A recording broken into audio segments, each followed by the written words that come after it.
Welcome to Civilization X. Alzheimer's damage can accumulate for 10 to 20 years before memory fails. Medicine often waits for symptoms, while the pathology is already measurable. In 2024, 6.9 million Americans aged 65 and older are living with Alzheimer's dementia. It was the seventh leading cause of death in the United States in 2022. By 2060, that number is projected to reach 13.8 million, with $360 billion in annual care costs already estimated for 2024, plus 18.4 billion unpaid caregiving hours in 2023. Teams across Lund, Mass General Brigham, and major imaging centers are building multimodal AI systems that fuse blood biomarkers, scans, speech, sleep breathing, retinal images, wearables, and clinical records to estimate risk before obvious decline. The real question is not whether AI can classify diagnosed Alzheimer's. It is whether cheap signals can be calibrated into early warnings that clinicians can trust.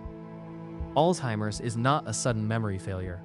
Amyloid accumulates first, tau pathology spreads, synapses degrade, and only later do hippocampal circuits fail enough to affect recall and daily function.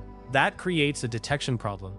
PET can map amyloid or tau, and cerebrospinal fluid can confirm pathology, but both are too costly or invasive for population-scale screening.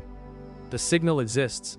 The screening instrument is the bottleneck. AI matters because it can combine weak signals across modalities. In blood, a 2024 Nature Medicine study showed plasma phosphorylated tau-217 had high diagnostic accuracy across primary and secondary care. As Sebastian Palmquist put it, this study demonstrates that p-tau-217 has the potential to become an accessible and scalable test for Alzheimer's disease in routine clinical practice. Oscar Hansen was more specific. Plasma p-tau-217 could be used as a screening tool to help decide which individuals should undergo more costly or invasive confirmatory testing. Other inputs are less direct but scalable. MRI volumetry measures hippocampal loss.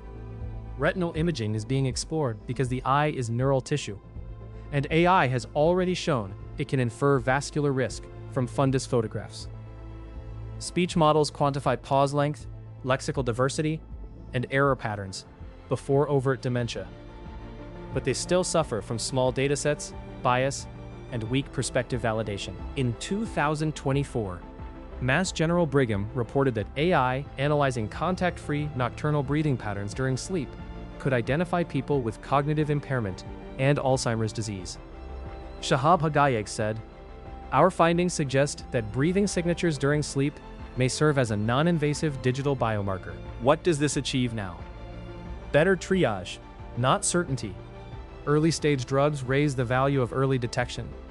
Lecanemab received FDA traditional approval on July 6, 2023, and donanemab was approved on July 2, 2024, both for early symptomatic disease. But base rates matter. If preclinical prevalence in a screened population were 1%, even 99% specificity across 1 million people would still produce about 10,000 false positives for roughly the same number of true detections. Positive predictive value is only 50%. So the bottleneck is generalization. Whether a model trained on one scanner, one assay, one dialect, or one health system still works across race, comorbidity, education, sleep disorders, and missing data in real clinics. Over the next decade, the likely target is a layered workflow: low-cost blood or passive digital screening, AI risk scoring, then confirmatory PET or CSF only for selected patients. That is augmentation, with clinician oversight, not autonomous diagnosis. The hardest, unresolved questions are privacy, overdiagnosis, and whether acting years earlier actually preserves long-term function. The anomaly remains stark. Alzheimer's can be measurable long before it is memorable. AI does not erase that biology. It may simply shorten the gap between invisible pathology and verified intervention. For more first principles documentaries, stay with CivilizationX.